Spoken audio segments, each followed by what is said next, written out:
Sadik, shout out sa inyong lahat, lalong-lalo na po no sa mga customer po natin o sa may mga sasakyan na nagpapagawa. So nakikita po natin yan, ang black ay maraming kahoy. Sa bawat po ginagawa ng machine shop ay may kanya-kanyang paraanan. Iba nilalagyan nila ng puti kung ano pa man, ang iba naman po kahoy. Depende po yan sa machine shop. Pero ito nakita po nating kahoy. Bakit po nila nilagyan ng kahoy? Kasi ginagawa po nila ay tinitest po nila yung crack test. Kasi minsan sa pag nag-overheat po, lalong-lalo na po sa mga makinang D6 at nag-overheat siya ng sobra, kailangan po natin ika-crack test po. Hindi lamang po yung cylinder head guys, kina-crack test po, kundi po pati ang block. Lalo na po minsan, di maiwasan na nakailang baba na po, dalawang baba na po yung mekaniko at no choice sila para po ipa-crack test po ang ating pong block.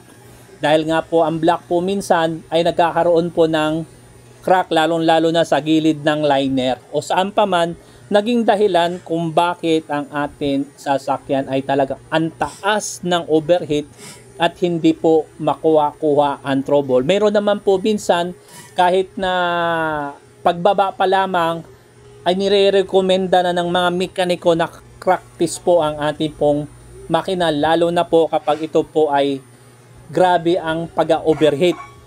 So kinakailangan po itong gawin upang maiwasan ng mga mekaniko po yung pagbaba ulit na trabaho.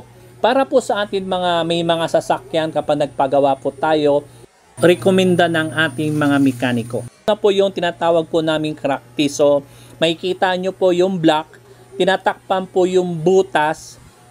At the same time po, lalagyan ng tubig at bubugahan. Makikita po ng mga mekaniko o yung machine shop po ang gumagawa nito. Makikita kung saan po nanggaling po yung crack. At minsan naman po, hindi naman po talaga dyan nakikita. So, inaaprobahan po ng machine shop at ipapakita din sa mga mekaniko na wala pong crack o either na mayroon pong lumabas na tubig po diyan po sa bore natin ay sinasabi po sa mekaniko.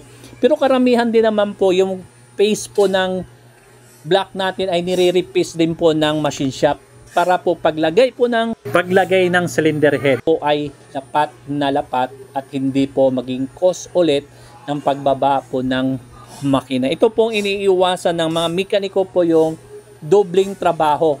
Kaya sa may mga sasakyan po na sana maunawaan ninyo kung bakit po natin kina-crack test ang inyong pong block, ang inyong pong cylinder. Next time po, yung cylinder head po ipapakita po natin. Although po ang video po ito ay gawa po ng ibang lahi. Hindi po to Pilipino pero the same procedure, parehan ang ginagawa. So pinapakita po natin para tayo po mismo may mga sasakyan. Alam po natin kapag sinabi po ng mekaniko ay, ma'am, sir, kailangan po natin ito ipa-crack test. Normal po talaga yan. Pinapapractice po namin lalo na kapag ang overheat po ay grabe.